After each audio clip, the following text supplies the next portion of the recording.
제가 미국 응급실에 출근을 하고 첫 주에 있었던 일인데요. 환자 체온을 이렇게 딱 측정을 하고 자신있게 제가 말을 했습니다.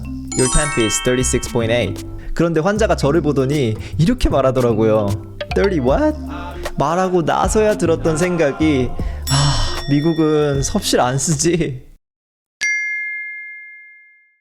안녕하세요, 전혁입니다. 저는 지금 미국 응급실에서 근무 중인데요. 한국 병원에서도 제가 근무를 몇 년 했었기 때문에 미국에 와서 적응을 하는데 큰 문제는 없을 거라고 생각을 했었거든요. 그런데 막상 미국 병원에 출근을 해보니까 기본적인 것들도 너무 많이 달라가지고 일하면서 이렇게 턱턱 막히는 경우가 굉장히 많더라고요. 단위도 다르고 약 이름도 다르고 쓰는 언어조차도 달랐습니다. 와, 그러니까 진짜 다시 생신규가 된 느낌이 들면서 일을 하면서도 신체적으로도 정신적으로도 굉장히 힘들더라고요. 이번 영상에서는 제가 미국 병원에 첫 출근을 하기 전에 알았었더라면 어땠을까 싶었던 것들에 대해서 한번 말씀을 드려볼까 합니다. 첫 번째는 단위입니다.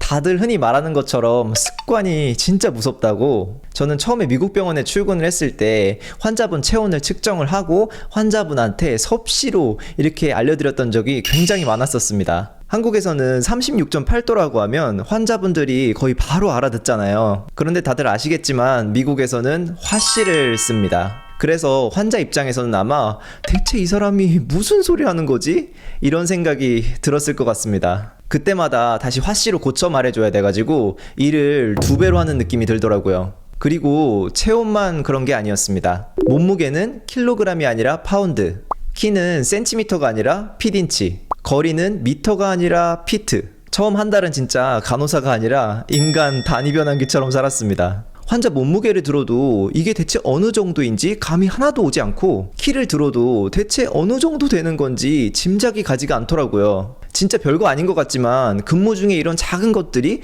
계속 쌓이다 보니까 피로감이 정말 장난이 아니더라고요. 두 번째는 약물 이름입니다. 한국에서 자주 투약했던 약물이 미국에서는 아예 다른 이름으로 불리는 경우가 굉장히 많았습니다.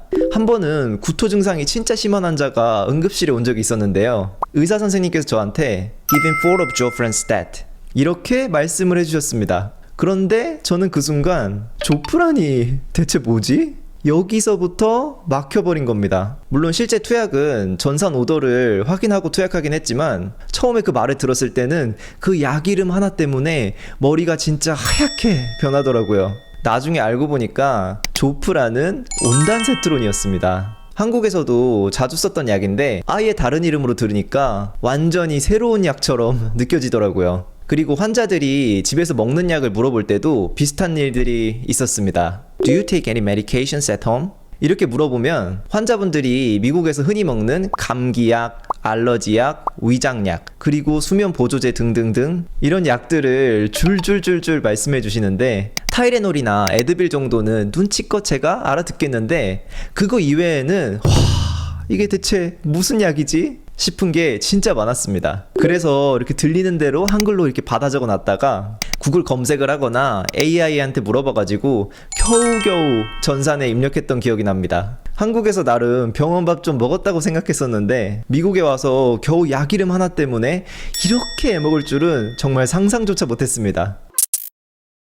그리고 세 번째는 스페인어입니다. 제가 처음 미국에 왔을 때 제일 당황했던 부분 중에 하나인데요. 환자분한테 가가지고 Hi, my name is John. I'll be your nurse today. 이렇게 나름 자신있게 준비한 영어 첫인사를 환자분한테 이렇게 딱 건네면 환자분께서 No English, Spanish. 와, 처음에 이 말을 들었을 때는 진짜 당황스러웠습니다. 저는 미국에 가면 당연히 다들 영어를 쓸 거라고 생각했었거든요. 그런데 실제로 병원에서 일을 해보니까 영어를 거의 못하시거나 스페인어만 사용 가능하신 환자분들이 정말 많았습니다. 물론 중요한 동의서나 설명이 필요한 상황에서는 비치된 인터프리터를 사용하면 되는데요. 그런데 사실 일을 하다 보면 꼭 큰 설명만 필요한 게 아니더라고요. 그래서 아주 기본적인 문장인 어디 아프세요?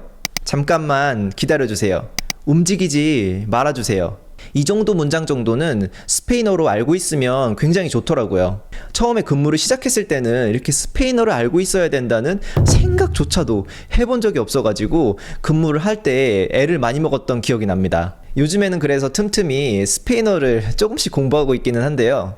예를 들어서 dolor aquí, un momento, no se mueva. 정말 이 정도만 알고 있더라도 환자분들의 반응이 많이 달라지는 것을 느낄 수가 있었습니다. 환자 입장에서는 와, 그래도 이 사람이 적어도 나를 위해서 노력은 하고 있구나, 뭔가 이런 느낌을 주는 것 같더라고요. 그리고 요즘 일할 때에는 이런 생각도 가끔 들더라고요. 아직 영어도 제대로 못하는 내가 스페인어로 환자 사정을 이렇게 하고 있다니 진짜 말도 안 되는 일이다. 어쨌든 미국 병원에서 스페인어를 알고 있는 것은 굉장히 중요한 부분 중에 하나라고 생각합니다. 미국 병원에서 처음 일했던 시절을 지금 와서 이렇게 돌이켜보면 이런 기본적인 부분부터 하나하나 다른 게 너무 많아가지고 적응하는데 애를 진짜 많이 먹었습니다. 각종 단위, 약물 이름, 스페인어, 또 기타 등등등.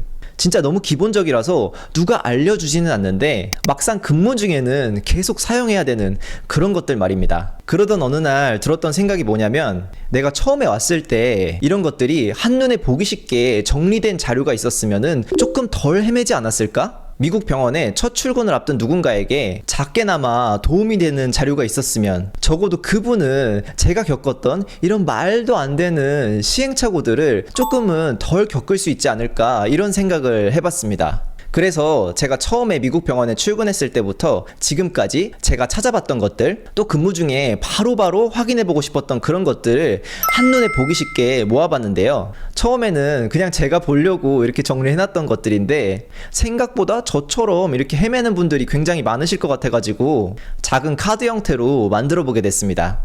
여기에는 앞서 말씀드렸던 자주 사용되는 단위 변환이나 한국과는 다른 약물 이름, 또 기본적인 스페인어 표현들, 그리고 뿐만 아니라 제가 생각했을 때 미국 병원에서 처음 일할 때 자주 헷갈릴 만한 그런 기본적인 임상 지식들을 최대한 보기 쉽게 담아보려고 노력했습니다. 사원증 뒤에 이렇게 같이 걸어 놓을 수 있는 형태여가지고 출근 전에 한 번씩 훑어보시거나 근무 중에 헷갈릴 때 바로바로 확인할 수 있도록 그렇게 만들었습니다. 미국에서 첫 출근을 앞두고 있는 선생님분들, 그리고 또 랜딩을 준비하고 계신 선생님분들께 여기에 도착하셔서 병원에 출근하셨을 때 조금이나마 덜 헤매는데 도움이 됐으면 좋겠습니다. 제품 링크는 영상 설명란이랑 고정 댓글을 통해서 남겨놓도록 하겠습니다.